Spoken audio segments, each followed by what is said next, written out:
Kita sering mendengar kalimat surga di bawah telapak kaki umat. Dalilnya mengatakan al-jannatu tahta min aqdamil ummahat. Surga ada di bawah telapak kaki umat. Dan dalam bayangan kita, umat itu adalah perkara yang sangat-sangat penting sebagai tempat kita bersandar, tempat kita bernaung, tempat kita memperoleh pahala untuk dijadikan kunci untuk membuka pintu surga. Umat. Karena kita pun sudah sering mendengar ada dalil, ada sahabat pernah nanya dengan Nabi, "Wahai Nabi, siapa yang berhak aku muliakan, aku hormati setelah Allah, setelah engkau?"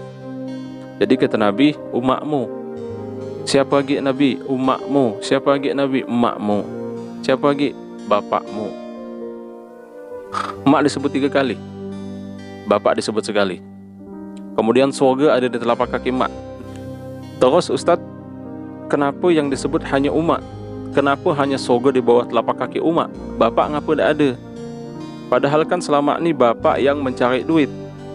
Padahal selama ini bapak yang menjamin ketercukupan keluarga. Bapak yang berjuang, panas, terik, hujan, sejuk, kaki ke atas, kepala ke bawah, kata orang Ketapang. Bapak kita masih kuat mencari nafkah. Ngapa hanya emak kita yang disebut? Ngapa bukan bapak kita? Maka di sini jangan sampai salah paham.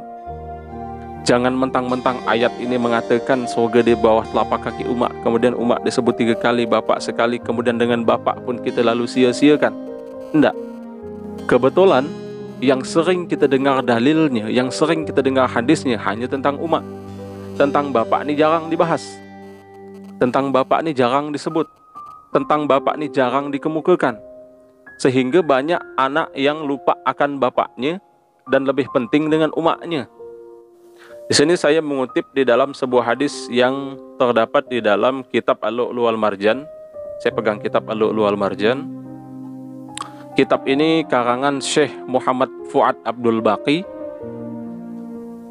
jilid 1, Al-Lu'lu' wal Marjan jilid 1. Di sini dikutip sebuah hadis, 2 lah ya, saya berikan 2 lah buat penguat kita, yang berkaitan dengan bakti terhadap bapak. Pentingnya bapak di dalam kehidupan kita, di dalam keluarga kita, bukan hanya emak. Hadis ini hadis Abu Hurairah radhiyallahu an pernah mengatakan bahwa baginda Rasulullah sallallahu alaihi wasallam pernah bersabda, "La targhabu an abaikum, famar raghiba an abihi fahuwa kufra." Apa kata hadis ini? Jadi di dalam hadis ini mengatakan, la targhabu an abaikum, jangan engkau membenci bapakmu. La targhabu an abaikum, jangan engkau membenci bapakmu, orang tuamu. Famar raghiba an abihi fahuwa kufra, dan barang siapa yang membenci ayahnya, fahuwa kufra, maka dia kafir. Maka dia kafir. Kita garis bawahi, siapa yang membenci bapaknya, maka dia kafir. Hadis ini sahih, riwayat Bukhari. Dikutip di dalam kitab Al-Lu'lu' wal Marjan, Syekh Muhammad Fuad Abdul Baqi. Maka satu dalil ini mungkin bisa kita jadikan tolak ukur bahwa bapak pun adalah orang tua yang juga wajib untuk kita berbakti, bukan hanya sekedar emak. Karena kita ketahui selama ini hanya emak 3 kali, bapak sekali disebut. Atau yang kita ketahui, emak tu surganya ada di bawah telapak kakinya, di bawah telapak kaki bapak tidak ada. Jadi sekarang saya kemukakan ada dalil yang menguatkan bahwa bapak pun adalah hal orang tua yang paling sangat-sangat penting yang harus kita hormati. Dua-duanya. Dan sekarang saya imbangkan dengan dalil adanya hormat terhadap bapak. Saya lanjut dengan dalil berikutnya. Hadis Sa'ad bin Abi Waqqas dan Abu Bakrah. Sami'atun Nabi sallallahu alaihi wasallam yaqul, aku mendengar Rasulullah sallallahu alaihi wasallam bersabda, Sami'tu Nabi sallallahu alaihi wasallam yaqul, aku mendengar Rasulullah sallallahu alaihi wasallam bersabda, Man da'a ila ghairi abihi, barang siapa yang mengaku-ngaku bernasab dengan orang lain yang bukan bapaknya. Siapa yang ngaku bernasab atau menjadi anak dari orang lain yang dia sadar dia bukan bapaknya. Wa huwa ya'lam annahu ghairu abihi. Nah, padahal dia tahu kalau orang itu bukan bapaknya. Artinya dia ngaku orang lain jadi bapaknya, padahal dia tahu kalau orang itu bukan bapaknya. Fal jannatu alaihi haram, maka surga haram bagi dia itu. Nah, dalil yang pertama, kita dikafirkan kalau kita benci dengan bapak kita. Dalil yang kedua tadi barusan dikatakan, siapa yang mengaku bernasab dengan orang lain selain bapaknya dan dia tahu kalau orang itu bukan bapaknya, dia tidak mengakui bapak kandungnya, tapi dia mengakui orang lain sebagai bapaknya, maka surga haram untuk dia.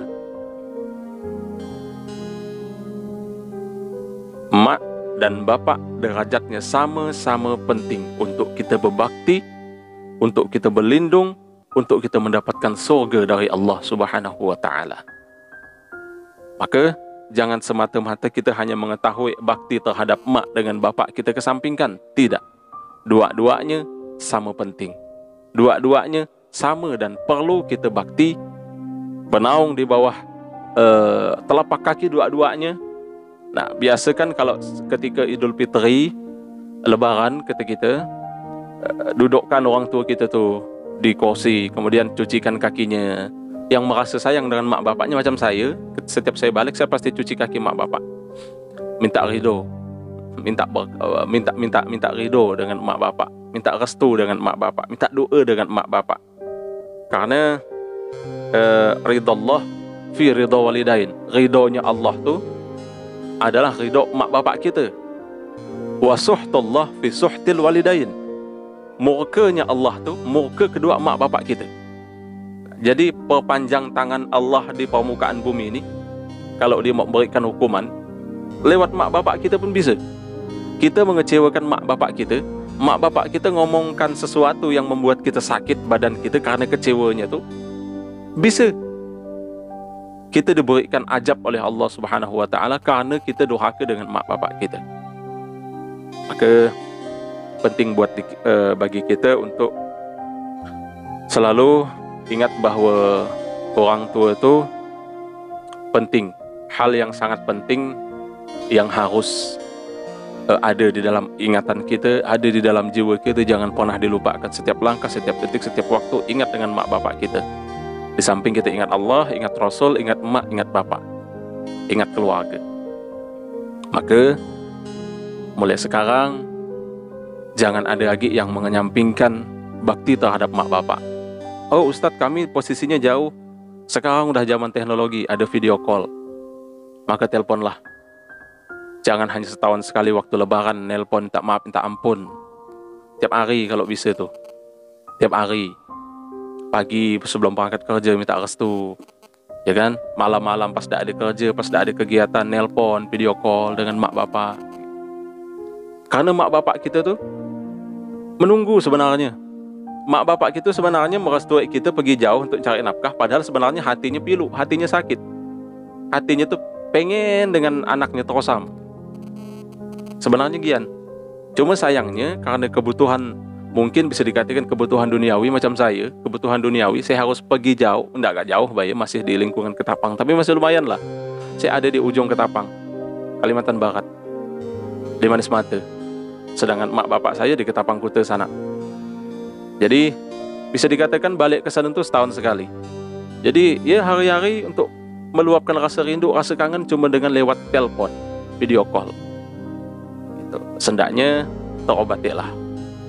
Nah, jangan mementingkan pekerjaan, menyampingkan orang tua. Jangan mementingkan tugas kita sebagai pekerja, kemudian menyampingkan mak bapak kita. Jangan. Ketika ada mak bapak kita nelpon, ketika kita tengah kerja, langsung laksanakan. Langsung diangkat teleponnya. Ada telepon dari bapak kita tengah kerja sibuk, jangan diabaikan telepon bapak kita tuh. Angkat. Siapa tahu dia tengah rindu, tengah apa, mak kita tengah rindu, tengah apa dan lain sebagainya. Saya pun sudah merasakan itu ketika bapak saya kecelakaan. Mudah-mudahan bapak saya disehatkan Allah Subhanahu wa taala sampai bila-bila pun. Dipanjangkan umurnya, amal solehnya. Emak saya pun gianam. Saya merasakan itu ketika bapak saya kecelakaan, saya ditelepon tiba-tiba. Nah itu, posisi agak jauh. Jadi kita tuh tidak ada perasaan gimana-gimana, hanya sekedar bisa nelpon aja.